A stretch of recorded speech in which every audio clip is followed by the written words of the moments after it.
I'll just switch to the shared window. If you could just tell me whether it's working. Are you able to see this? If you're not able to see, can you just let me know?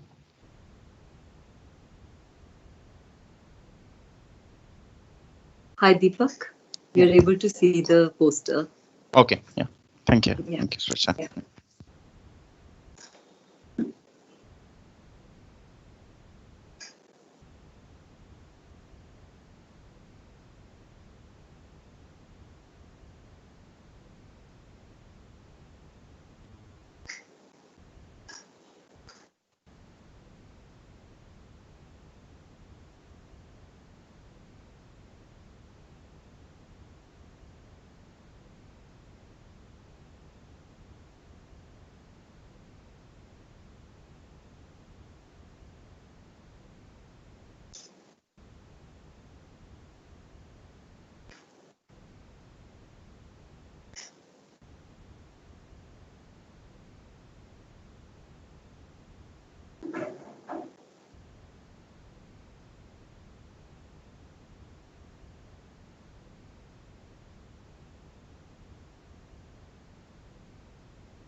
We have got around 70 or so registered participants. So I think people would join in, and I think I would need to admit them as a join. But I think we can get started because there's a critical mass of people here. Um, I'll just start off with an introduction. With an introduction. So. Mm, just pausing to admit people in between. Yeah. Hello and welcome to this event titled Gandhi 150, which is organized to commemorate in a small way the 150th birth anniversary of Gandhi, or Mahatma Gandhi as he is often referred to.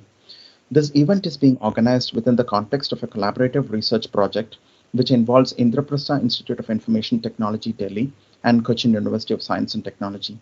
The project the project leads from the respective organizations. Tanmoy and Santosh are present here. This is an unusual topic for a seminar held within the engineering and computing parts of the university, but we believe that it's of utmost importance to have conversations around politics and history in each and every part of the university. In fact, through a collaborative project that focuses on fake news detection, we find ourselves having to take positions around deeply political questions. In a way, Gandhi's unfailing commitment to truth, as exemplified in an often referenced quote attributed to him that says that there is no God higher than truth, is more relevant than ever in the post-truth world that we live in. I'll start with a short biographical sketch of Gandhi before handing over to our esteemed speakers. Mohandas Karamchand Gandhi was born on 2nd of October 1869 in Porbandar, a coastal town in Gujarat state of India. During his youth, Mohandas Gandhi was shy, soft-spoken, and only a mediocre student at school. In 1888, Gandhi set sail for England, where he had decided to pursue a degree in law. Though his elders objected, Gandhi could not be prevented from leaving. In London, he studied law at University College London, where he studied Indian law and jurisprudence and trained as a barrister in the Inner Temple. His time in London was influenced by a vow that he had made to his mother upon leaving India to abstain from meat and alcohol. When in 1915 Gandhi returned to India after a long stint in South Africa, he brought an international reputation as a leading Indian nationalist, theorist, and organizer. He joined the Indian National Congress and was introduced to Indian issues, politics, and the Indian people. Mohandas Gandhi is considered as the father of the Indian independence movement. Gandhi spent 20 years in South Africa working to fight discrimination. It was there that he created his concept of satyagraha, a non-violent way of protesting against injustices. While in India, Gandhi's obvious virtue, a simplistic lifestyle, and minimal dress endeared him to the people. He spent his remaining years working diligently to both remove British rule from India as well as to better the lives of India's poorest classes. Gandhi's first major achievements came in 1918 during the Champaran and Kheda agitations of Bihar and Gujarat. Pursuing a strategy of non-violent protest, Gandhi took the administration by surprise and won concessions from the authorities. He had a firm belief. He had a firm belief. Oops, just a second. I'm sorry.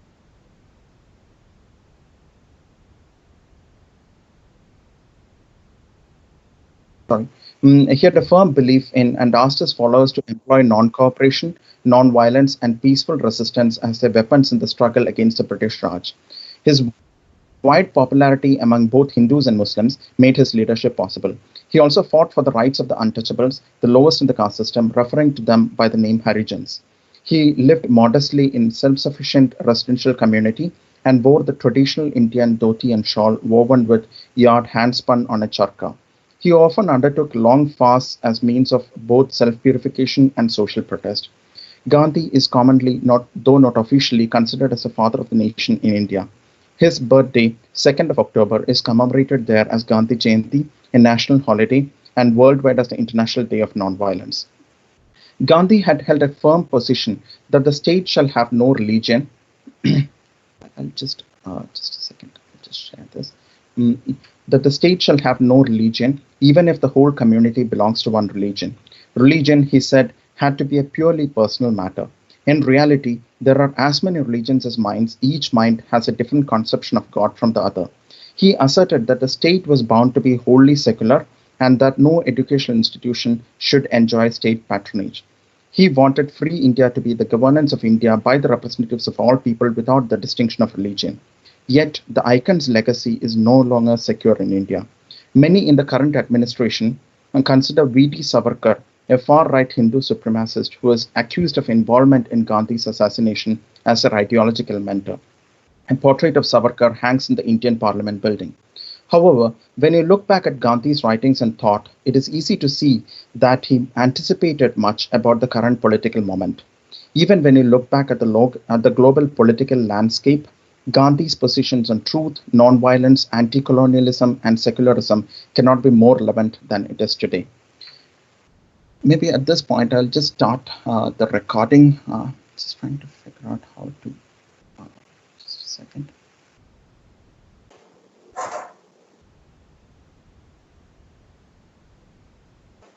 Okay.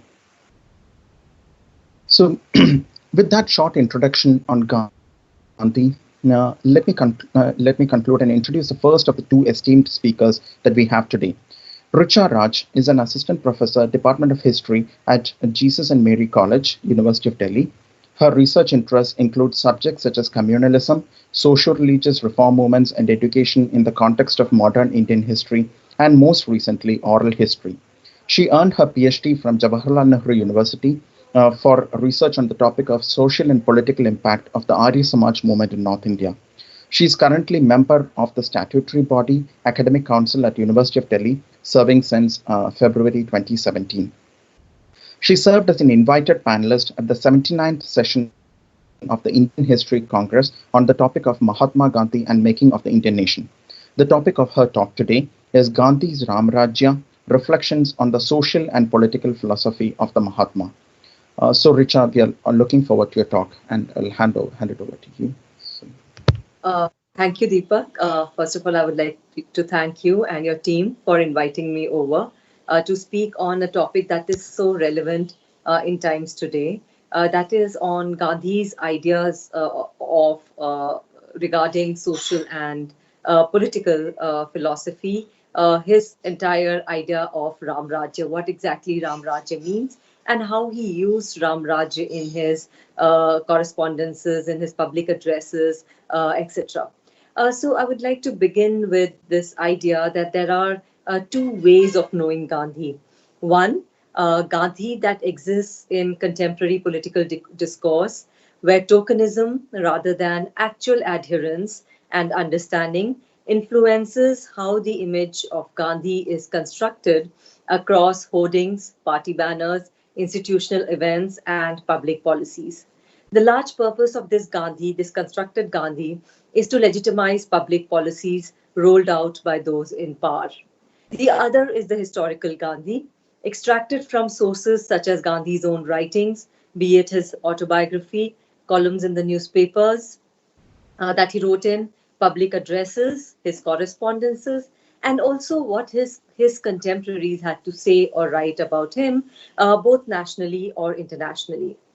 This historical Gandhi, unfortunately, remains confined in educational and academic institutions and those set up by the Gandhians, and have also, has been included, which is, of course, fortunately, in the educational curriculum of students of mostly social science since independence in India. The historical Gandhi is relevant nonetheless in contemporary times. Today, I will try and understand Gandhi, locating him in the era that he was politicized in, and in turn, himself politicized. That is the first half of the 20th century. I would also seek to attempt that Gandhi or the Gandhian was a construct of the anti colonial struggle for independence as he sought to negotiate between various communities, religious or otherwise, and left behind a rich legacy of upholding the plurality of the Indian nation. In order to understand the social and political philosophy of Gandhi, we need to know that Gandhi considered himself as a deeply religious person. He called himself a devout Hindu, a Sanatani Hindu at that. But there was a certain modern way in which he understood the meaning of Hinduism, in which he sought to define the meaning of Hinduism. He sought to rescue it from a certain dogmatic understanding of the religion, something that was sectarian in nature. He defined Hinduism as a search after truth through non-violent means. So for him, Hinduism meant a search for truth as well as non-violence. And he also said, along with that, interestingly, he was also highly accommodative of people who did not believe in God.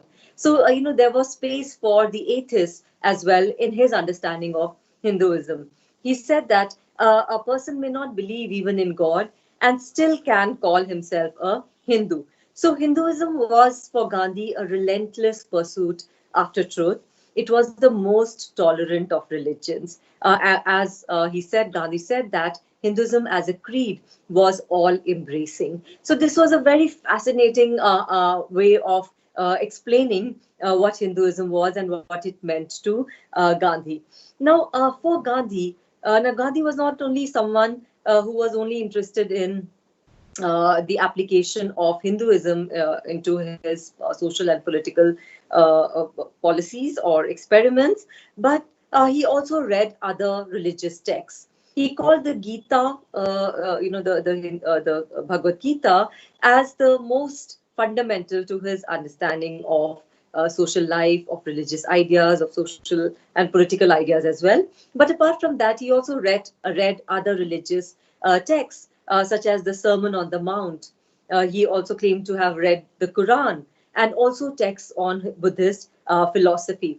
So he was influenced by the ideas from other religions as well, and most importantly, he sought to imbibe the positive aspects of all religions, and that is what makes him different from other quote unquote religious people, because he was someone who believed in the plurality of religions, in the coexistence of religions, and the fact that each religion had something or the other to teach the other religion. Each religion was a mirror to the other religion. So he was specifically he used the word dharma in his public addresses, uh, but he defined religion in two senses. One, in his critique of fundamentalism or extremism, he used the word religion while talking about its sectarian nature. Religion in a denominational sense, in an institutional sense. So that is in the terms of Hinduism, Islam, Christianity, Sikhism, etc. And in the other, he referred to the term religion in the Indian sense of dharma. That is the moral code that guides a person's life and the social order. He said in 1940, religion does not mean sectarianism. It means a belief in ordered moral government of the universe. This religion transcends Hinduism, Islam, Christianity, etc. It does not supersede them, it harmonizes them and gives them a reality, right? Similarly, in earlier in South Africa, also while working for the rights of the Indians there, he had said, by religion, I do not mean formal religion or customary religion, but by religion, I mean one in which all religions come together face to face with the Maker. So, therefore, religion in the context of social and political life meant for Gandhi a moral, ethical component of life, right? And most importantly, his understanding of religion was not solely based on scripture. He did not believe in the dogmatic authority of scriptures. And probably, it is quite possible that he was influenced by the ongoing attempts of certain states in Europe to secularize religion, right? And he strengthened his idea of dharma uh, through his advocacy of the application of reason to religion, right? And this is, I think, something that the students of computer science and science, etc., may appreciate. That he urged that reason and morality should supersede tradition and scriptures. That just because a scripture has a claim to antiquity, to the classical times, that it was written in the past, it should not be taken as the sole authority to the interpretation of religion. And therefore, he said that religion should always go through, it should always be vetted through reason, through practicality, and also he was open to the idea that every religion may have certain dogmatic provisions, and it was important to apply those ideas to the current times, to be more practical, right? And also to he also said that in this age of reason, religion or scriptures should be submitted to the acid test of reason and universal justice if it is to ask for universal assent. That if everyone must have to agree to a certain religious injunction, it has to be submitted to the acid test of reason, right? And he also said that let us not, while talking to the orthodox elements within Hinduism, he said that let us not believe that just because everything was written in Sanskrit and printed in the Shastra, it should have a binding effect upon us, right? That which is steeped in morality.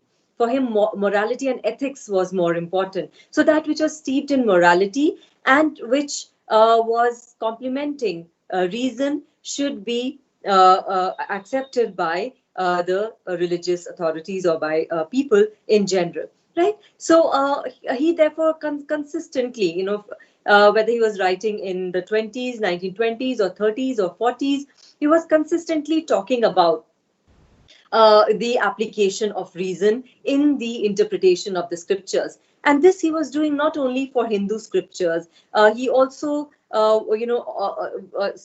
at one occasion when he was asked about Quran, so there too he said that all teachings of Quran must not be accepted as they are, just like in other scriptures too, and everything should be submitted to reason, to practicality, to morality, most important, right? So therefore, his idea of dharma, or his interpretation of dharma, therefore was in a very modernized sense, and something that was inclusive, that would include the larger majority of the people who were listening to him, in the sense that everyone, whether they were atheists or people who belong to the Hindu religious community or Muslim religious community or any other, even Christian missionaries, everyone had something or the other to take from him.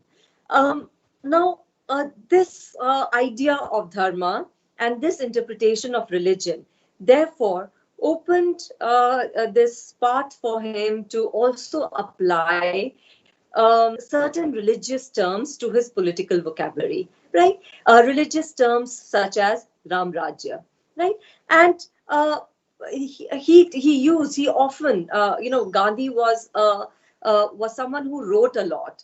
He was someone who read a lot and wrote a lot. There are about 100 volumes of the collected works of Mahatma Gandhi that speaks about the amount of writings that he had done throughout his political career, right? So he has, importantly, when someone would write to him a letter of criticism, on many an occasion he would publish that in the newspapers that he was a part of, Young India and Harijan, etc. And he would write his own response to that criticism. So that was, Gandhi as a perfect journalist. I think there can be another topic, when one can speak on what good journalism is or what ethical journalism should be, right? And here, so therefore we do have on various occasions wherein Ram Rajya has been explained by Gandhi in very, very clear terms.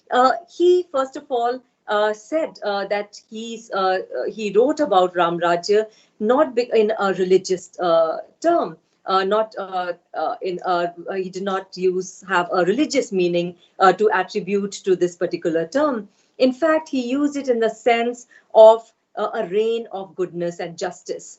And the reason being that in popular Indian mythology, Lord Ram is related to the idea of goodness, of justice, to the idea of justice, to the idea of democracy, and principles. It has been alleged by certain people that Gandhi gave a religious coloring to his politics, by using certain symbols of Hindu mythology, using phrases such as Ram Rajya.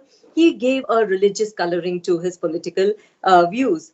And on the other hand, Gandhi's ideas are also used by other group of people to narrow their own forward their own narrow agendas. So both of these groups of people have not clearly understood what Gandhi actually meant, or perhaps have not read all the works of Gandhi, in which he is also consistently evolving his own understandings of certain ideas, certain phrases.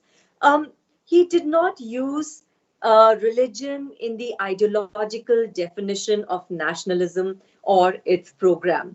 That was very clear, because in the 1940s, when the debates about what Indian nation should be like, he clearly he drew a clear distinction between religion and the state, a point to which I will come to in a moment. But as far as Ramrajya was concerned, he said very clearly that by Ramrajya I do not mean Hindu Raj, Hindu in a sectarian or a denominational sense. I mean by Ramrajya a divine Raj, that is the kingdom of God, right? And for me, Ram and Rahim are one and the same deity. He also said that I acknowledge no other God but the one God of truth and righteousness, right? And he also often in the 1940s too, he gave an explanation for why he was using the term Ram Rajya. He said that because it was a convenient and an expressive phrase, it sort of it was an emotive phrase. It sort of made him emotionally associate with the millions of people in India, right? And that included the Muslims as well. And he said that, when he visited the frontier province or addressed predominantly Muslim audiences, he would express what he means by calling it a Khudai Raj, not necessarily Ram Raj. Or when he addressed a Christian audience, he would describe what he means, as a government, as the kingdom of God on earth. Right? So for him, it was very much a part of his political vocabulary. It did not have any narrow religious sectarian connotation as such. And he also said that, for me to use any other expression would be self-suppression and hypocrisy. So he was he was very much he knew the fact that such terms would make him more easily associate with the people as such. And this is something that has been acknowledged by many scholars of Gandhi, who say that Gandhi's predecessors, say for instance Surendranath Banerjee, would have used intellectual arguments. They would have used intellectual jargon to while talking to the masses, while talking to the people. And in most probability the people would not have understood what they were saying. But Gandhi used simple terms, his traditionalism, the fact that the Indianness of his style, of his political articulation, and not just political articulation, but also the way he projected his image to the people in his simple attire, dressing up like a peasant almost. So brought him closer physically, mentally, brought him closer to the millions of Indians back home. And therefore, that made him the invincible leader of the Indian nationalist movement. The fact that he was able to get the millions of people associate with him through this, the Indianness of his attire, through the Indianness of his political articulation, made him a great leader.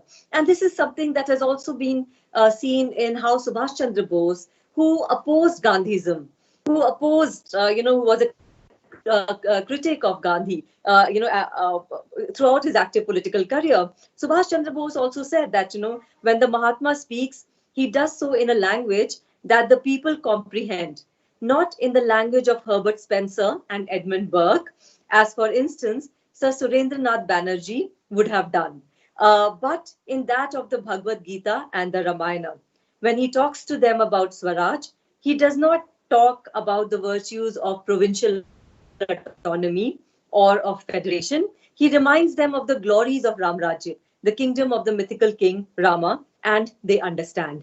And he talks of conquering through love and ahimsa, that is non-violence, and they are reminded of Buddha and Mahavira, and they accept him. So it was a part of his political vocabulary. It was a part of making him comprehensible to the people who were listening to him, that he used this. And among many of his quotes on Ram Rajya, what he said about Ram Rajya, there is one that I find that very easily, very nicely summarizes what he meant by Ram Rajya.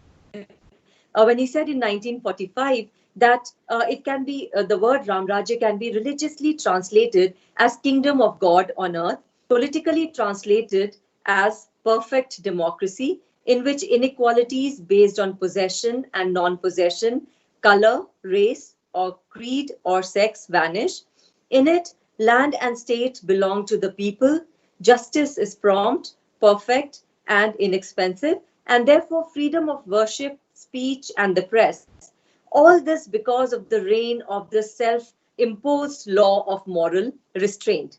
Such a state must be based on truth and non-violence and must consist of prosperous, happy, and self contained village and village communities. Right? So he's talking about in his Ramrajya, there is justice that is delivered to everyone.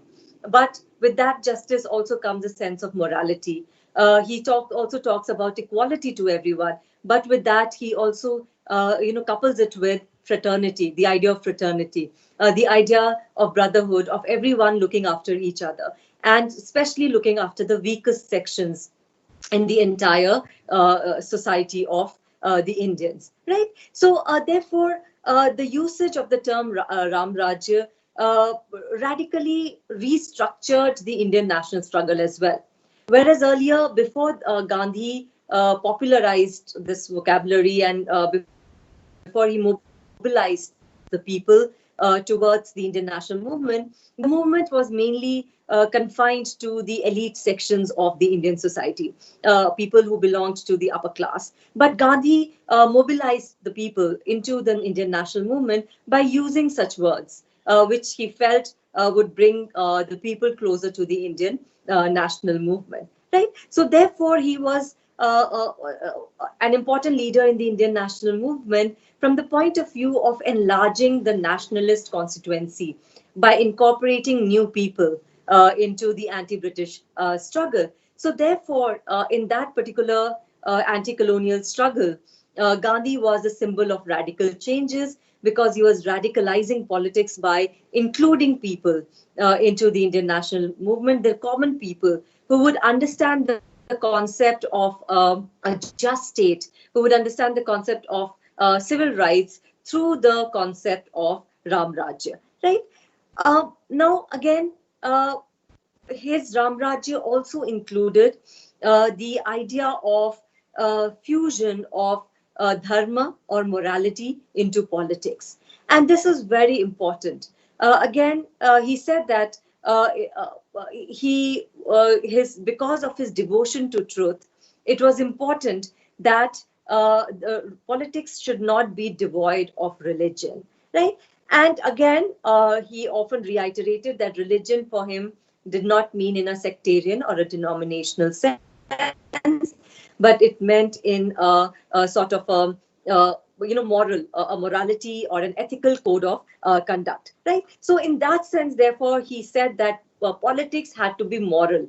It had to be based on morality, and therefore, he is one of those leaders who spoke about ethics in politics. Just because just like he spoke about ethics in economics, similarly, in politics as well, he was speaking about the infusion of ethics or morality into politics. And he said that uh, he could not isolate politics from religion because his politics was not corrupt. It was based on non-violence and truth. So for him, religion or dharma meant non-violence and truth essentially, right? And importantly, for him, uh, religion or any faith should be a faith that is open to the unifying aspects of life. That is the unifying power of all religions, which he called the union of hearts. And this is again something very important, which laid the foundation of Indian definition of secularism, which meant not a dissociation from religion, but an embracing of all religion, respecting all religions as they were, while at the same time recognizing that all religions had their elements of positive as well as negative ideas that could be also seen as corrupt or dogmatic, right? So, and also he said that, especially for Hinduism, he said that my Hinduism embraces all religions and is very tolerant. It is interesting that Gandhi was talking about the ideas of tolerance way back, in the 1940s as well, especially when the communal and antagonism had sort of flared up in India in a big way. People belonging to different religious communities were talking about their religion being in danger. The Hindu communal groups were saying that Hindus were in danger, and the Muslim communal groups were saying that Islam was in danger, and so on. So at this time, he spoke about his own religion, talking about basically targeting or being critical of those who preach the doctrine of the sword, those orthodox or conservative elements among the Hindus who were talking about violence as a means of establishing Hindu Raj in India. And therefore, he was talking about how Hinduism is actually, that is not true Hinduism. When one says that it is important to and highlight or kill other religious communities, then one is actually killing one's own religion, right? And therefore, he was saying that Hinduism was tolerant. His Hinduism was not sectarian. It included what was best in Islam, Christianity, Buddhism, as well as Zoroastrianism. So, therefore, the idea of tolerance in Hinduism was very crucial to his understanding of Hinduism. And primarily in the 1940s, he began to use more and more the word religion for a sectarian or in a sectarian or a denominational sense, because of the way historical developments were coming about in pre-partition India, because of the rise of an extreme stage of communalism in India. And therefore, in his attack on or his criticism of religion that was understood as a sectarian or a denominational sense, he was often talking about how it was important to inculcate trust and brotherhood amongst Hindus and Muslims and Sikhs. He was talking about trust and tolerance. For instance, he said in way back in the 1920s, when the issue of music before the mosques that was being brought about by certain Muslims as being injurious to their religious sentiments, or the issue of cow killing that was being brought about by certain sections of the Hindus as being injurious to their religious sentiments, and therefore a lot of antagonism being created because of these emotive issues, as well as the introduction of Shuddhi and Tabligh in the Indian society. Gandhi said that Hindus must not imagine that they can force the Muslims to give up cow sacrifice. They must trust by befriending Muslims that the latter will, of their own accord, give up cow sacrifice out of regard for their Hindu neighbors. Nor must Muslims imagine that they can force Hindus to stop music or arti before the mosques. They must befriend the Hindus and trust them to pay heed to reasonable Muslim sentiment, right? And so, therefore, he also said that it is obviously wrong legally to enforce one's religious practice on those who do not share that religion, right? So, what he was talking about was trust, tolerance, and the idea of reconciliation. Reconciliation was central to his idea of dharma or morality, or to his idea of Ramrajya, to think of the other through a change of heart. Often on many occasions, he spoke about a change of heart, to inspire a change of heart in the hearts of the opponent, rather than to ask to carry on an antagonistic feeling towards the other, or a relationship of hostility with the other religious community. So I think in the Indian society, which has numerous communities, divided along religious lines or linguistic lines, or even ethnic lines as well. This idea of reconciliation was very important in his vision of the Indian nation. And that was for a very long time, for many decades after independence, this idea of peaceful coexistence, of reconciliation, which was inspired from Gandhian ideas, formed a part or the backbone of the Indian secular pluralistic nation, right? And therefore, it is important also to understand what Gandhi meant, what his vision was, as far as the new emerging independent India was concerned, and what should be the role of the state in that newly independent Indian nation. And therefore, again, throughout the 1940s, uh, in the period leading up to the independence of India, he spoke about how religion was to be a personal affair. The state had nothing to do with it. There should be no association of the newly independent state with religion.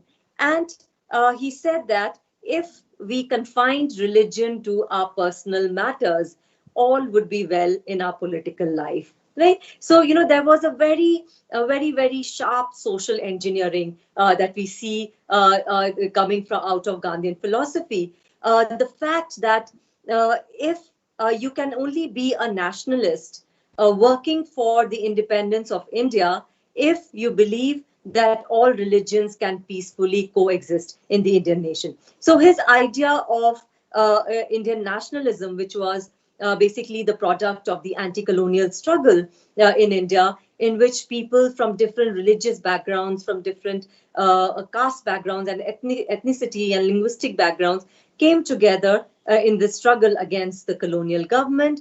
It was the plurality of that struggle that became for a long time the backbone of the vision of the Indian state. And therefore, he said that religion is no test of nationality, but it is a personal matter between man and God.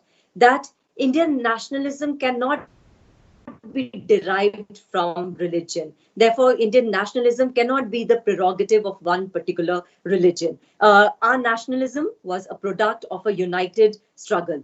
It was above narrow sectarian religious divisions, right? So, therefore, and importantly, he also said that no denominational educational institution should enjoy state patronage, that the state should not associate itself with religious instruction in any way. And also, the state must keep away from all religious bodies. Gandhi was opposed to any state aid to religious bodies. That was also another important reason why Gandhi said that religion was a purely personal matter, right? And the reason and why he said this was because he found remnants of this kind of a cultural democracy in the ancient India as well. He said India was perhaps one nation in the ancient world which had recognized cultural democracy, whereby it was held that the roads to God were many, but the goal was one, because God was one and the same. In fact, the roads were as many as there were individuals in the world, right? So he sort of invokes the ancient cultural tradition or cultural democracy of India, in which there is an openness of thought, in which it is believed that there were many ways to reach God or to reach the truth, and there cannot be one superior way than the other ways, right? So therefore, He formulated the idea of Sarvadharma Samabhav, which meant neutrality towards all religions, that all religions must be recognized as equal in the eyes of the state, and that the state must dissociate itself from siding up with one particular, with any particular religion. Right? So he was very, very clear about the role of the state as far as religion was concerned. For instance, in the Karachi Resolution on Fundamental Rights that he redrafted and moved at the Congress session of 1931, Gandhi declared, the state shall observe neutrality in regard to all religions, right? And therefore, the idea of Sarvadharma Samabhav, which was also embraced by other reformers, social reformers in the 19th century, was taken forward by Mahatma Gandhi, which sort of also shows that Gandhi legitimized his ideas through by taking the rational ideas from India's ancient past, right? And importantly, I would just like to also once again add to the idea of how Gandhi was also admired not just by people from the Congress, but people across all religious communities. One, even the atheists. There were two important people who were his admirers, who were atheists, D. Ramaswamy and G. Ramachandra Rao, who for whom Gandhi changed this idea of God is truth to truth is God. Right? So Gandhi accommodated the atheists in his philosophy also by saying that for my atheist friends, truth is God. Right? And therefore, he gave an equal place to the atheists as well by accepting the truth as the supreme end, as the eventual goal for the people. Right? And therefore, I would just like to add with this idea that has been put forward by important historians like Professor Bipin Chandra, who says that Gandhi was so popular, immensely popular, not just in India but abroad as well. For instance, there was one German Christian priest living during the time of Hitler, who wanted to meet Gandhi and who wanted to revive Christianity, especially the teachings of Christ, during the Sermon on the Mount, to combat Nazism. He wrote a letter to Gandhi as well, but he wanted to come to India to meet Gandhi too, but could not do so due to lack of funds. But he also, like Gandhi, he said that he would want to learn a lot from Gandhi by looking at the positive and the more rational aspects of one's own religion, right? And so Gandhi was admired by people who were deeply religious as well as those who were atheists as well. Yet Gandhi was never worshipped as a religious prophet, nor as an avatar, neither a guru, right? Also, we've not heard of temples being erected around him, right? But he was revered as a Mahatma, and Mahatma means a revered person or a great spiritual being, a great soul.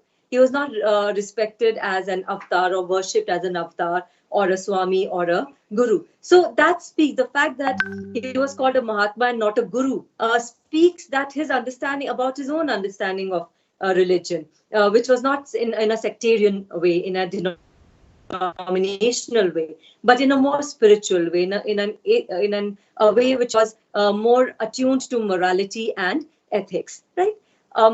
I think it's almost time now, and I would like to end here with this. Yeah, thank you very much, Richa. So it was an enlightening talk, especially I think the value-oriented and inclusive interpretation of religion, which is kind of unusual for many parts of the world, and so on.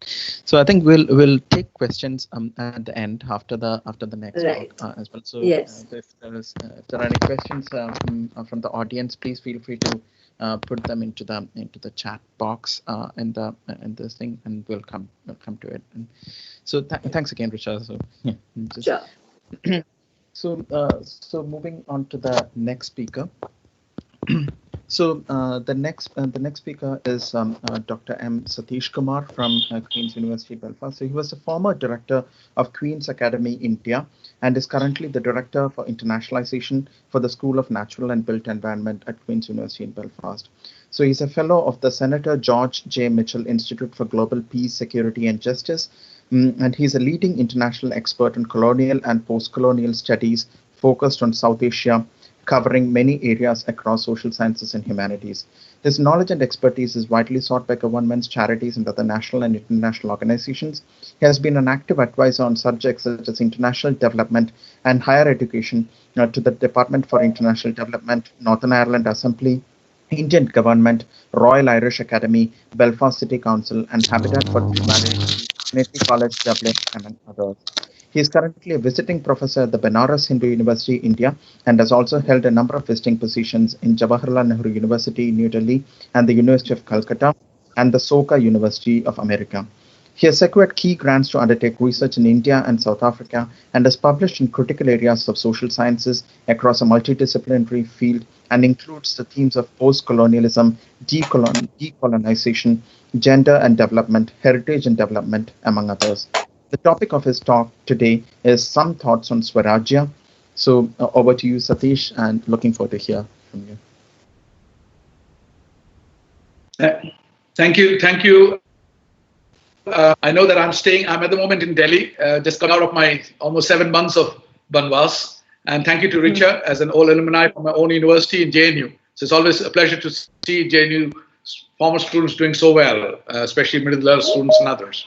So today's talk, I'm not going to take much time because it's part of a larger project on decolonization.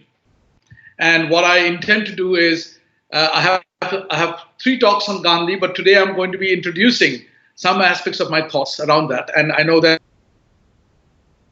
Richard came up, which is very interesting. But what I'm going to do is pick up the idea of Swaraj, some thoughts around the Swaraj and Hind Swaraj of Gandhi.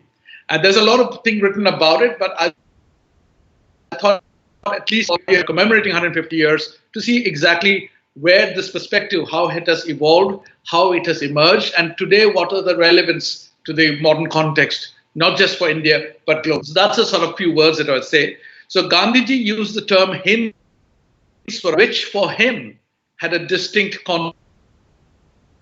When the son of Dada Saheb Kharpade asked Gandhi what he by Hind Swaraj, Gandhiji said Swaraj was independent capacity to sustain or to bear with. The youth was confused with Gandhiji's answer and said, if Swaraj is not going to give us anything in the form of rights, then what use is it?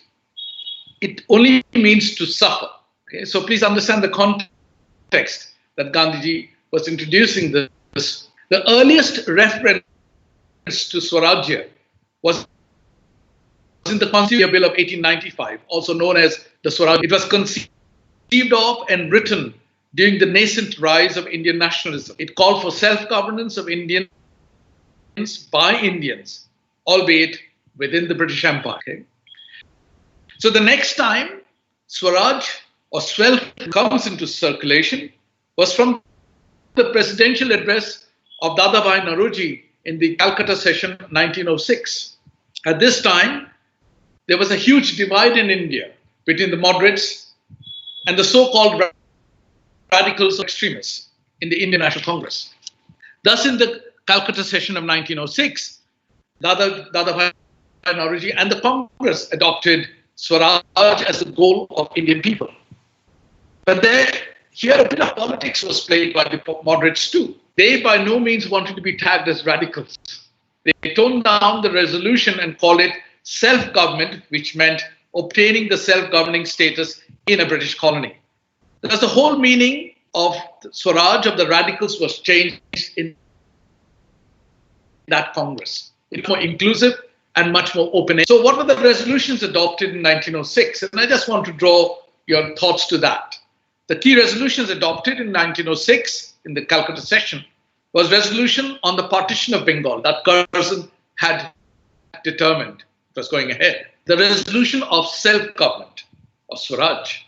The resolution on Swadeshi, and the resolution on boycott. So these were 4 essential resolutions, of which Swarajya was also part of that 4 resolutions.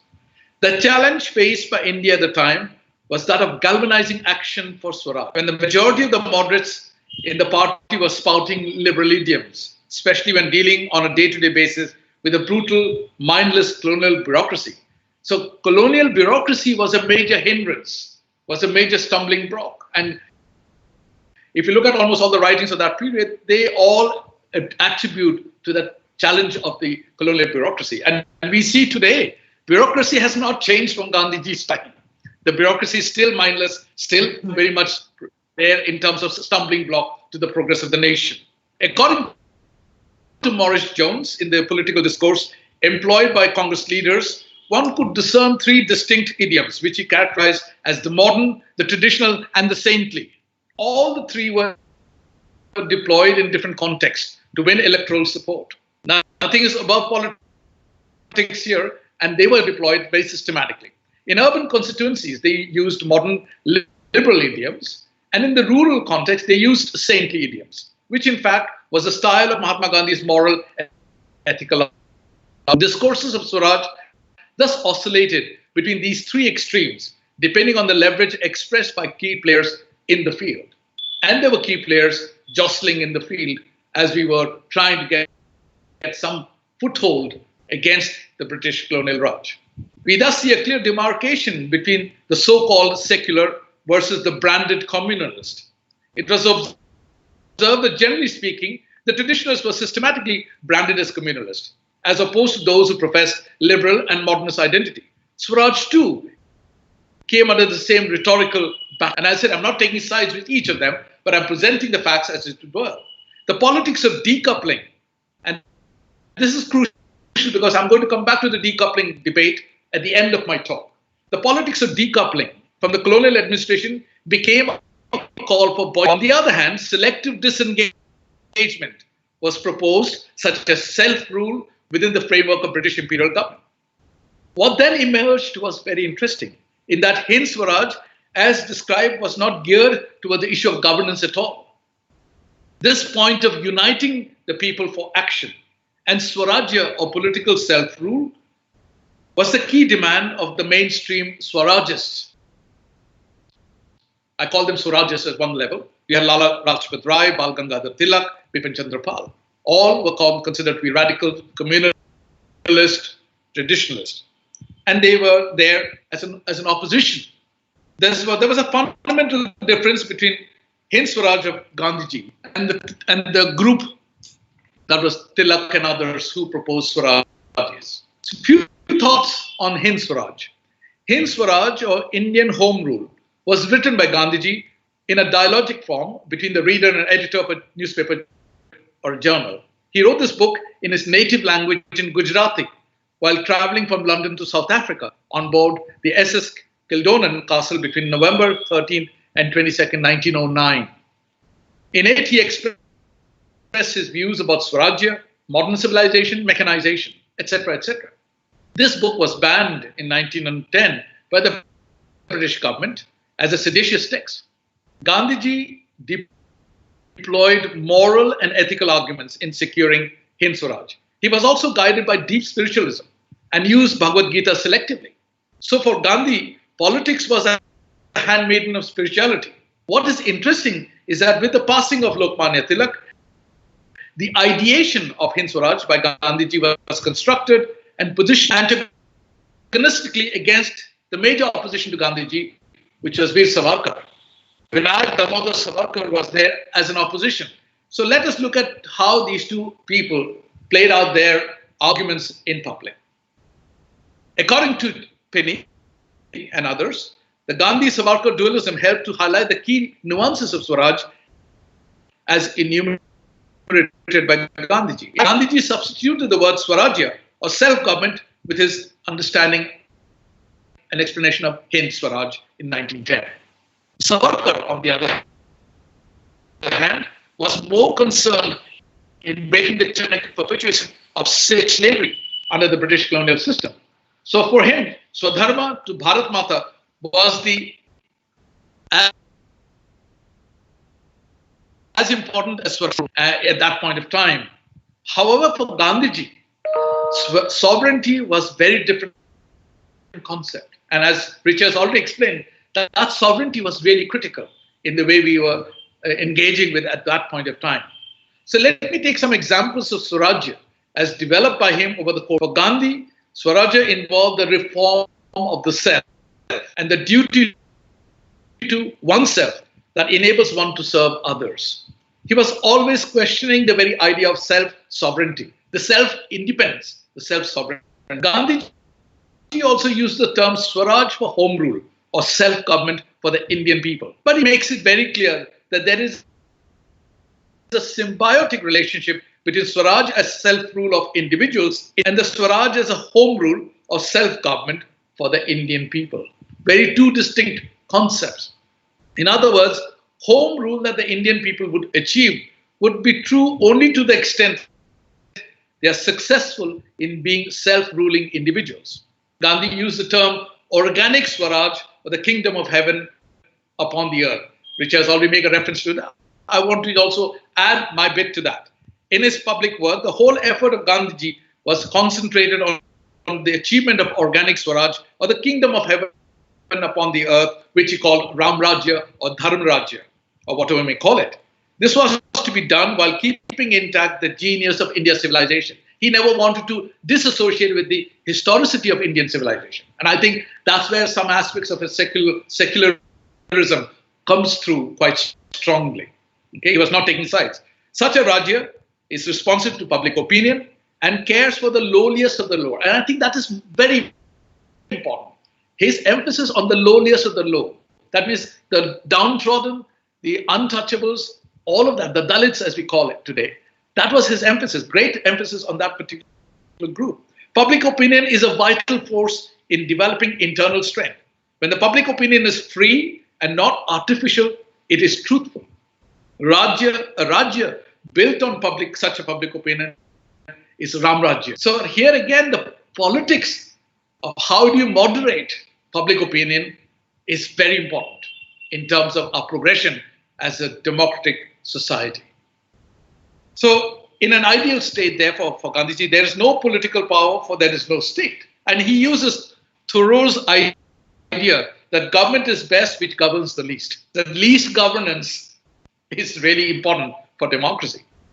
But that's an aspiration. So Gandhiji also says Swarajya or self-government means continuous effort to be free of government control. Okay? It's an idealistic perspective, but he also proposed this in the time when people were debating about the form of government, about what we should do after we attain independence or freedom.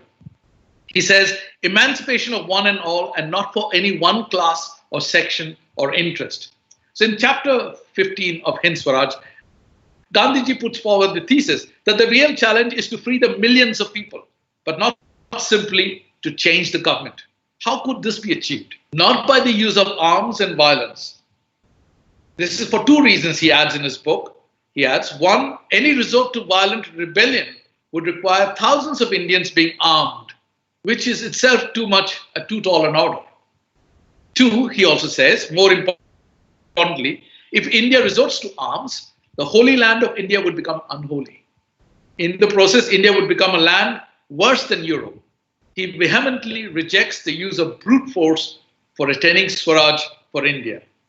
He introduces arguments and rejects all of these other alternatives. So there is constant battle in his mind when it's the 1919 Russian Revolution, when he's looking at the changes taking place globally. He's reflecting back on that and its implications for India. Okay, increasingly he emphasizes the importance of means and ends. Thus, he rejects the basic formulation of Indian revolutionaries that India could be freed only by violent means, both on moral and ethical grounds. He also rejects the moderates' view, and this is important, he also rejects the moderates' view that India could be freed by mere supplication and presenting petitions after petitions. That will not work, he said, unless it is backed by effective sanctions to exercise our own sovereignty. And he talked about the passive resistance or love force. He also introduces the concept of satyagraha.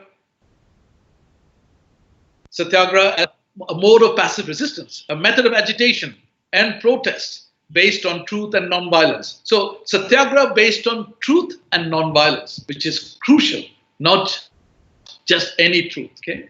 The method of passive resistance consisted of defying the laws, non-payment of taxes, boycott of government institutions. These were the measures that he was inviting the people of India to participate. He explains the concept of passive resistance as a method of securing rights by going through personal sufferings. So the more personal sufferings you undergo, the more moral you become, the more ethical you become, because your experience is leading you to those directions. Here, by implication, he justifies the use of soul force, the force of your soul, as a basis. He further argues that passive resistance is not the weapons of a weak. It's not the weapon of the weak. Rather, it is the weapon of the strength, of the strong. He concludes the entire discussion by saying that real home rule is possible only through passive resistance. But he also hastens to add, he said, passive resistance will have to observe. A true passive resistor, a person who wants to believe in passive resistance, have to observe perfect chastity, adopt voluntary poverty, follow the truth, and cultivate fearlessness. Otherwise, you cannot be called a satyagraha or satyagrahi. So, there was Gandhi, in Hind Swaraj, Gandhi presents an alternative vision of a society, an alternative society, a new civilizational framework. Okay? And true civilization, he makes various attempts to define this true civilization, this Ramrajya that Richa has also alluded to and explained in greater detail. He admits that the present modern India is moving away from these old values. And at that time, in 1910, he makes his observation that India is going to change radically for the future and will not be the same anymore. And this moving away from the old values being replaced by new values, we see that across all civilizations. But he has hopes. He pins his hopes on the bulk of the people of India. He still believes that those people who live in the villages, in the hinterland, will continue to preserve and to manifest this incredible tradition, this ancient tradition of India.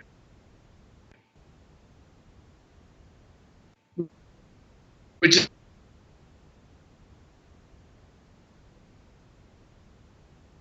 still on the time of independence, we would have a new band of satyagrahis who will continue this tradition of change and reform continuously. They will become the exemplars who will be fighting in the forefront. There are other concepts also there, but looking at the critical reflections of Hind Swaraj, he talks about, and I'm just going to pick up some excerpts from his writings. I just want to do so that you can familiarize himself with some of the key ideas. He says, he puts forward the basic formulation that mere transfer of power from the British hands to Indian hands would not lead to true Swaraj. Please reflect, because we are going to come back to this. That mere transfer of power from British hands to Indian hands would not lead to true Swaraj. He believes that this would be nothing more than having British rule without Englishmen.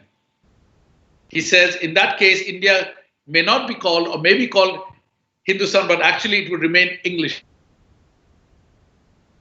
Okay, so that again, his fears were coming through. In a chapter, he also talks about how India can become free. He says, it is Swaraj when we learn to rule ourselves. But such a Swaraj, he says, would have to be experienced by each one of us. Gandhiji also talked about Swaraj as home rule. And again, continuing with the ideas of constitutional Swaraj as part of the organic Swaraj. So sovereignty was crucial. Individual sovereignty was crucial. Sovereignty of the state was crucial. It was based on pure moral authority. And Gandhiji wanted India to come into our home, or into our own. That state could not be better defined by any other word than by Swaraj. And he continued in the same tradition.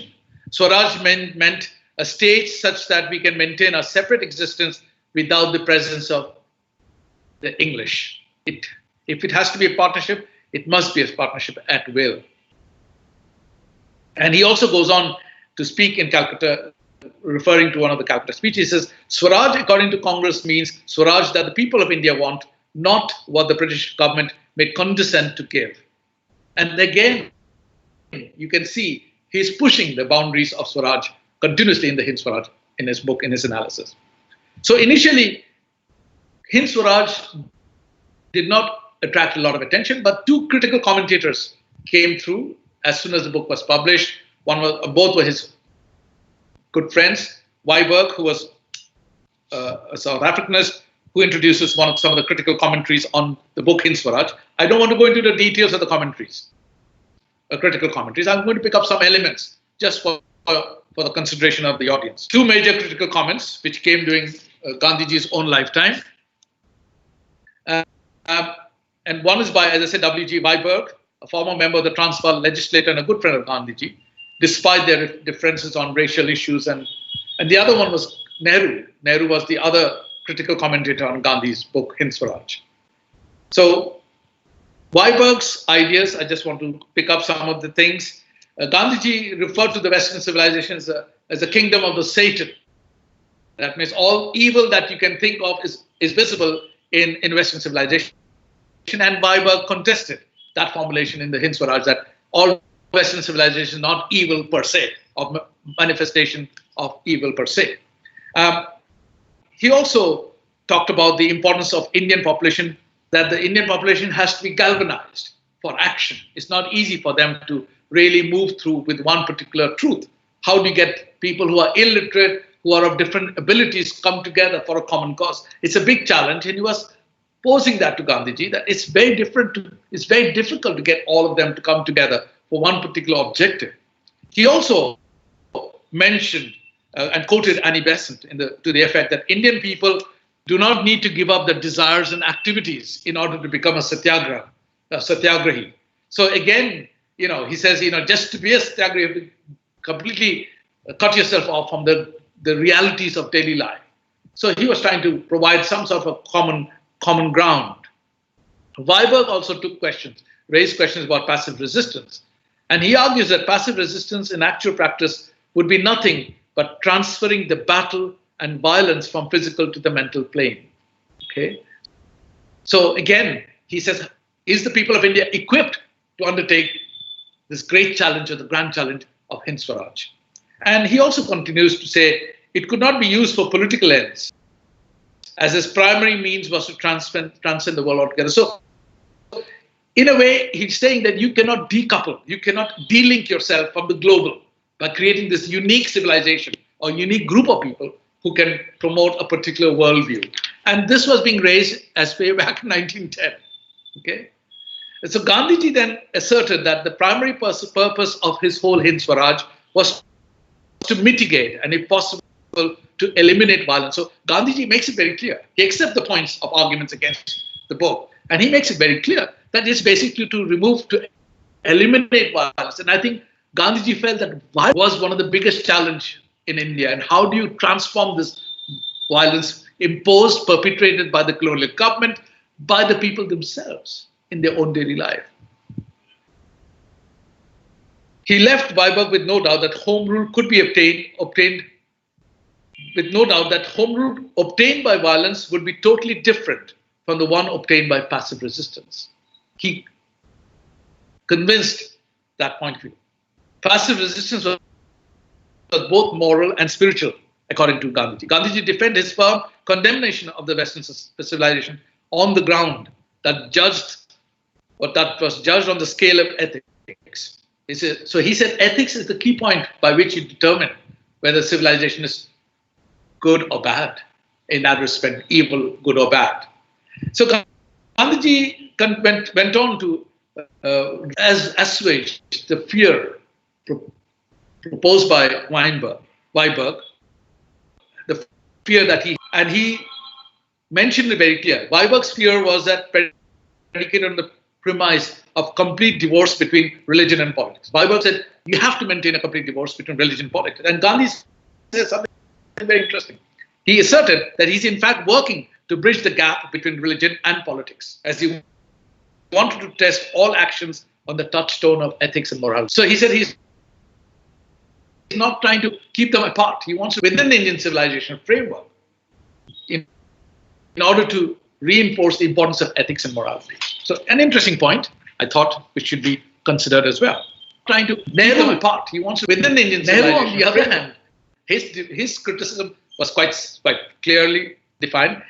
Gandhiji said to Nehru very clearly, and he reiterated this in 1945, Gandhiji's Hind Swaraj, which had formulated from 1910 to 1945, in 30 odd years, he had formulated another conceptualization of perception. And I just summarized that. He said, to attain true freedom, the people will have to live in villages and not in towns. This is so because it would never be possible for the crores of people to live at peace with each other in towns and palaces. Moreover, village life alone would provide a congenial atmosphere for the practice of truth and non-violence, without which the world could hardly survive. Gandhiji also said the true joy and happiness could only come from contentment arising from the fulfillment of one's basic needs. That is the only way they could become self-sufficient and would be able to enjoy the true freedom. Thus, the village of his conception would be a habitat of everyone contributing his or her might to the commonwealth. Such a village would provide enough cleanliness, healthcare, and would be full of activities. No one would remain, no one would wallow in luxuries. So Gandhiji, one of the most crucial points about the promotion of the village life, he was most obsessed with the fact that people should not remain idle. Idleness creates huge problems. Okay? Today, unemployment rate, COVID-19, idleness is the biggest challenge for the government of India. Okay? So I'm just putting some thoughts forward, and as I said, I'm just trying to work through it. So Nehru rejects Gandhiji's preference for village life. Village life, which he says village life will be more suitable. And he says, no, why should we think in terms of river? Why can't we talk about the town, the whole idea of industrialization and town life will transform India for the better. So making a direct reference to Hind Swaraj, Nehru makes it very clear that the total picture presented therein always appears to be unreal. That was his true feeling, that Gandhiji's Hind Swaraj is suspect. And he also says that besides this, the Congress as an organization has never considered that picture, much less even adopted it. So you can see there was a big gap between Hind Swaraj of Gandhiji of 1910, 1935, when he reiterates that same point, and Nehru and Congress, how they were responding to it. Gandhiji again wrote to Nehru in 1945, November 13th. And as I'm coming to the end of this talk, I just wanted to bring that key points about Hind Swaraj. And I would summarize some of the points. He talks about the equality of opportunities. Gandhiji again reiterates the importance of equality of opportunities. Equal right and equal opportunities for all citizens of India. One point. The second point, he talks about the rural-urban divide. How do you bridge this rural-urban divide? Okay, you can have towns, you can have cities, but we have to bridge the divide which is emerging, which has already been established in colonial India, the rural-urban divide, in terms of food, clothing, basic needs. And he talks about the lowest common denominator in the Indian society and talks about the mutuality that can exist in this lowest common denominator, the people in the villages of India, the rural society of India, how to make them self-sufficient in terms of the basic necessities. So Gandhiji, towards the end, has become much more attuned to the emerging realities of India as it moves towards independence. And these issues of equal opportunity, equality of opportunities, rural-urban divide, the lowest common denominator, these issues still persist after 74 years of India's independence. Okay, so you can see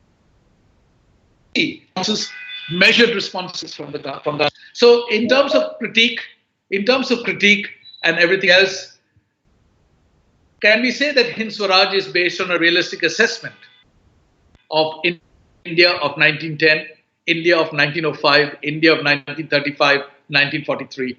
Is there any realistic assessment? And I think to give due credit to Gandhiji, yes, Hind Swaraj has evolved from that period and transformed the way we understand society then and now and for the future.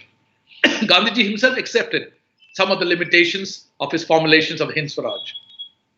He became more agreeable to assigning a greater role to modern state, modern Indian state. So in terms of concluding remarks, let me pick up a few points and pull them together. If you look at Gandhian ideas today, where do we find Gandhian ideas really emerge, and how do we see the whole prospect of Hind Swaraj? We find that being reflected in the post-development debates and discourses provided by Escobar and others. Post-development idea. What is post-development? Post-development idea is about decoupling from the world of capitalism. And Escobar said the industrial growth model of development with its accompanying consumption patterns and the ideology of materialism is now under fundamental threat and is no longer sustainable. To reimagine development in the 21st century, especially in the wake of weakening and uncertain global economy, coupled with the crisis of three Fs, food, finance, and fuel, calls for a critical evaluation of priorities. Added to this is the issue of planetary limits imposed by sustainability and human security. Can development today be without imposing particular worldviews? How can the issue of self-individual and dissent square against rising inequalities, which is both racial, financial, sexual, and indeed geographical disparities? The deepening of the economic divide between not just the traditional North versus traditional South, but also within North and the South are challenges which have only intensified over. This has challenged the very idea of capitalism and its competitive market-based frameworks and calls for a reassessment of what development means or will mean in the future. And Hind Swaraj, being the source book of Gandhian ideas, has necessarily become a new center for reference now. On a more positive slant, Satyagraha has also acquired its new meaning, its new avatars. Worldwide recognition of Satyagraha has come to exist. We can see that Satyagraha has attracted worldwide recognition as the only right way to right a wrong. The Arab Spring, the Jasmine Revolution in Tunisia are cases in point where Satyagraha is now moving. The Black Lives Matter is also a great example of Satyagraha coming into action today. In a word, Hind Swaraj, despite its apparent polemic style, contains some perennial truths. The question is, how should we read? Should we read as a classic or a manifesto for action? And we see people are still using Hind Swaraj as a manifesto for action. There are three challenges present themselves in the context of dominant ideas of Hind Swaraj in terms of global development. We have seen the rise and demise of Asian power, the ascendancy of Indian middle class, and the Chinese attempt at global dominance as a workshop of the world. We have also seen the gradual decline in all that is economic in the developed North, and today COVID-19 has flattened all the rising curves of linear stages of development. Secondly, in terms of the complexities of development, in practice, there has been a shift in emphasis from modes of standardized economic growth, the ones that prioritizes physical resilience, border security, and private wealth creation. These two have taken a severe beating.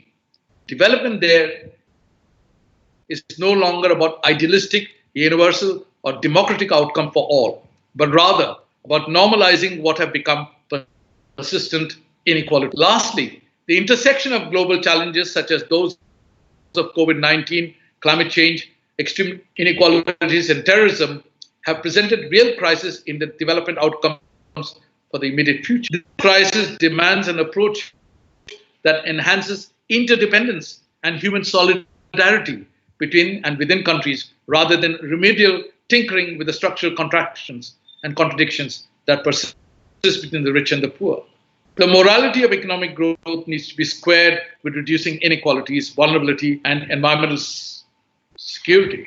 Gandhiji makes it very clear, unless we take care of these issues, we will not be a prosperous society, community. I want to end by Gandhiji's words. I submit, and this is what Gandhiji says, I submit The Swaraj is an all-satisfying goal for all. We, the English-educated Indians, often unconsciously make the terrible mistake of thinking that the microscopic minority of English-speaking Indians is the whole of India. I defy anyone to give for independence a common Indian word intelligible to the masses.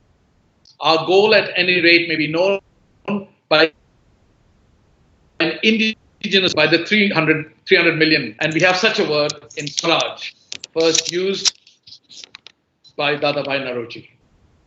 Thank you very much. Thank you. Thank you, Satish. That was a very interesting talk, and especially for me personally, I wasn't aware of Gandhi's take on the economic issues and capitalism, which was very interesting for me personally as well. So, so are there any questions at this time for the speakers? Feel free to post questions on the meeting chat.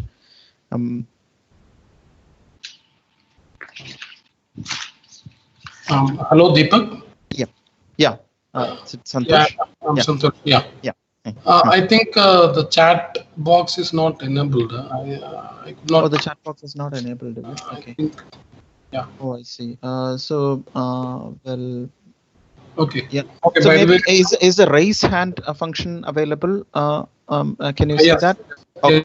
Yeah. So if so if there are any questions, please raise your hand and we can just unmute. Yeah. So Santosh, would you have any? Yeah. Just one question to Dr. Richa. Yes. So it was a very, very interesting ideas you have given to us. You were referring computer science students, right? Yeah. Okay. Yeah. So basically, the question is there any example of Ramrajya in this modern context? And is there a leadership like maybe who leads like Rama? So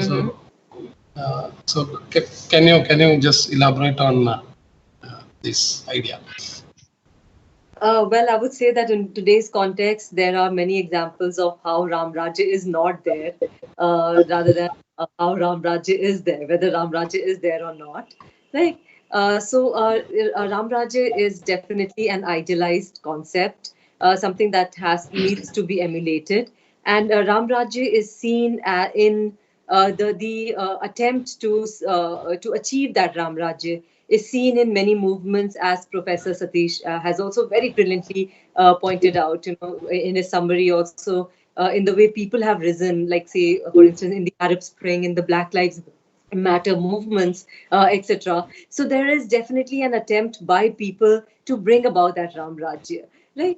So I think in any movement which is a people's movement, in the establishment of the sovereignty of the people, in any such movement, rather than the sovereignty of a dictator or an authoritarian regime, I think any such movement would be a movement to try to achieve Ram Rajya. Right. Okay. Yeah. Okay. Yeah. Thank you, Richa. Yes. Yeah. So what qualities a leader should be having to lead us to this? As far as the Indian context is concerned, keeping in view the plurality of the Indian nation, I think it is important to be as inclusive as one could be, and to also be able to deliver justice to the people without sort of curbing or eliminating the basic human rights of the people concerned. I think that is very important in the times today.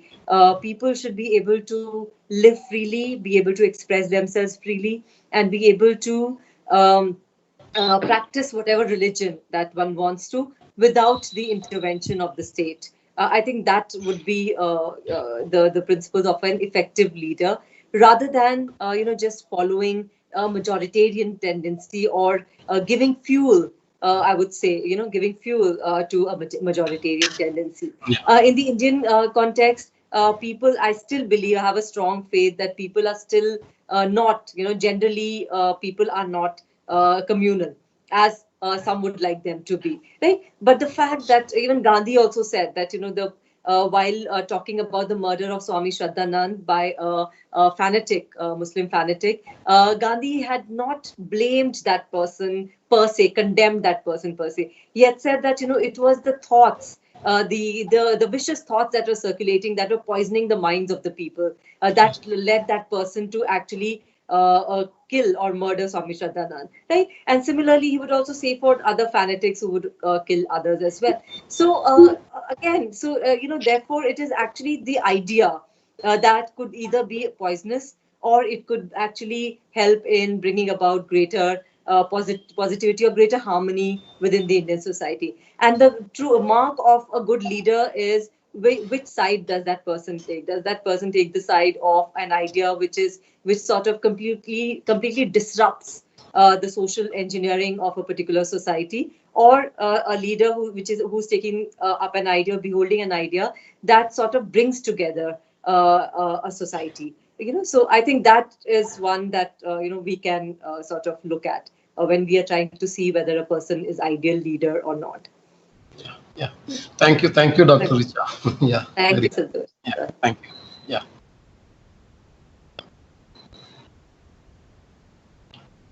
Any other questions from the audience? Anybody who, well, if the chat functionality is not visible, if you could just raise your hand, then I can unmute.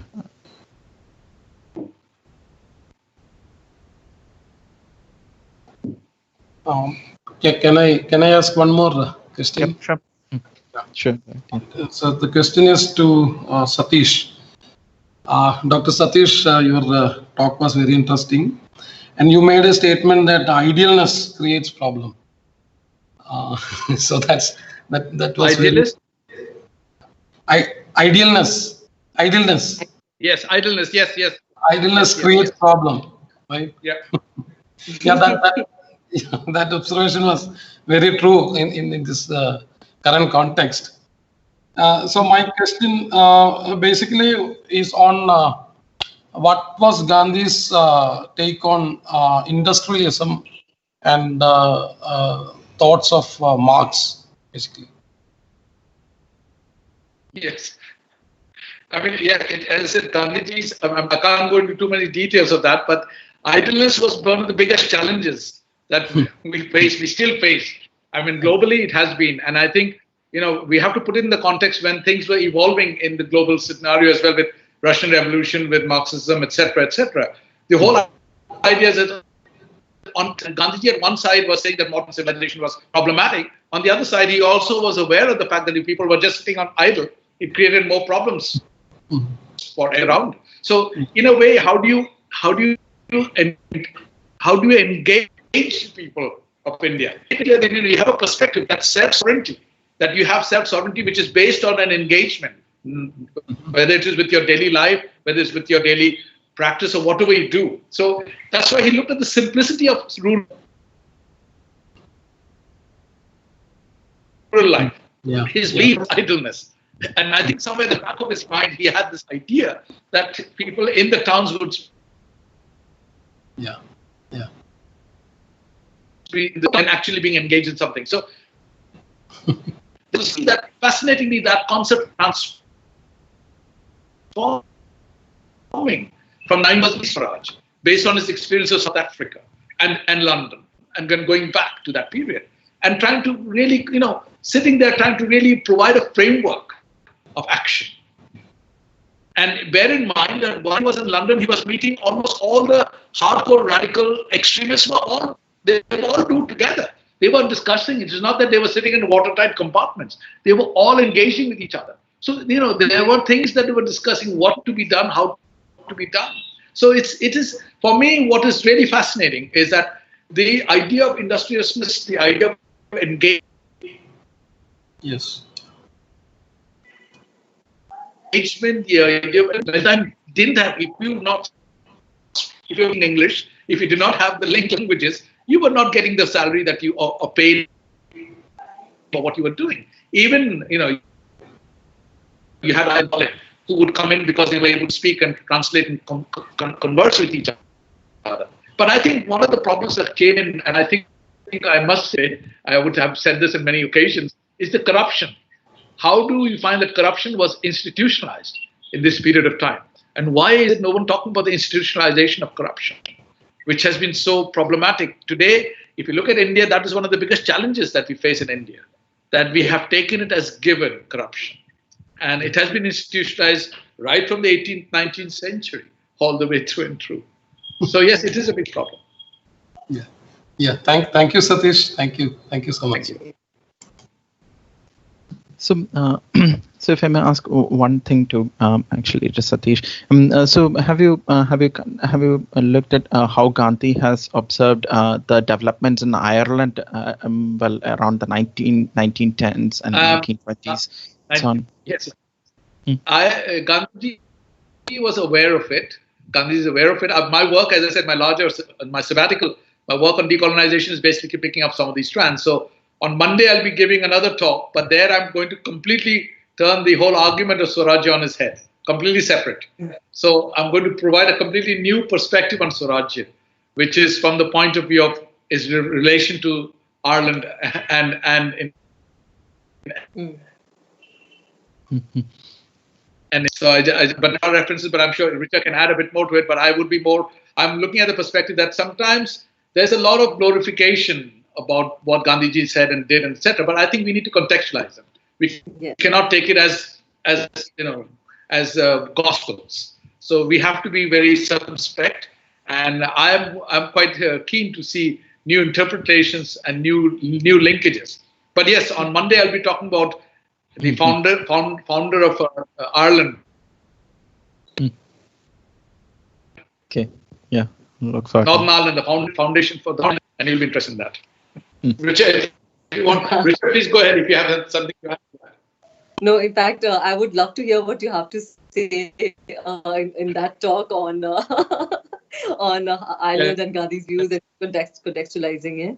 Yes, but you're right. You're right about the need to not glorify Gandhi. It is important because Gandhi was not a perfect human being. Definitely not. I mean, it is not right to idealize him, because then we are not doing him justice as a person. If we kind of place him on a pedestal, then we are actually not doing justice to him as a human being. So that sometimes, it is often said that, he was prejudiced against, say, the blacks, the Africans, especially in, while fighting for the rights of the Indians in South Africa, etc. So, again, that is something that we need to look at the imperfections of Gandhi as well, and also contextualize him. I think he was much more progressive on one hand than many of his compatriots, including, people about the rights of the blacks, etc. He had very, very important discussions with, African American thinkers like Howard Thurman, etc. Right? He spoke to him about the need for nonviolence. And we have about 3 decades later, the entire civil rights movement led by Martin Luther King. But at the same time, there are people who say that Gandhi was prejudiced, while in South Africa against the African population. So, of course, we need to definitely, I mean, you're right, Professor Satish, that it is important to contextualize the person. That is very important, and not to glorify him. But at the same time, when the world begins to move in a certain direction, which is not conducive to to a harmonious living, one say, I think it is always important to also look back and look at how relevant Gandhian teachings could be in such a world. Especially when throughout the world we have the rise of authoritarian regimes. I think in that context, it is important, especially in the post-pandemic, times, it is important to look at how relevant Gandhian ideas could be. And again, I think what he said about application of rationality while reading scriptures could also be application of our 21st century rationality when we are reading Gandhi as well. Take the best of what Gandhi has to offer to all of us. Sure. Okay. Yeah. Yeah, thank you very much, Richard. That's very a very nice take on that. So, if you if there are no further questions, maybe well, I'm mindful of the time as well. We're just overshooting time in terms of time. So maybe Santosh, would you? Santosh is our project lead from Cochin University. So Santosh, if you're still around, would you just be able to add some concluding remarks? Yeah, yeah, okay. So we had a very thoughtful discussion on basic thinking of Gandhi, and actually the speakers were trying to touch upon the modern context, what it means, and what things we can take from those ideas. Maybe without considering Gandhi as as an ideal or a god-like man, something like that. So very interesting points put forward. So I think on behalf of the Queen's University, Belfast, and Triple IT Delhi, and Cochin University, and the project leads Deepak, Tanmoy, and myself. We would like to thank the speakers, Dr. Richa and Dr. Satish Kumar, for spending this time with us and sharing your thoughts. So we are very thankful to you, Richa and Satish. Thank you so much. And also, I would like to thank all the attendees who have been with us for the entire program. So thank you so much on behalf of Spark project of MHRD. So Spark has given us an opportunity to conduct this program. So on behalf of team leaders, I thank MHRD as well for this conduct of seminar. So thank you so much. I think Deepak can conclude. Yeah. Thank you.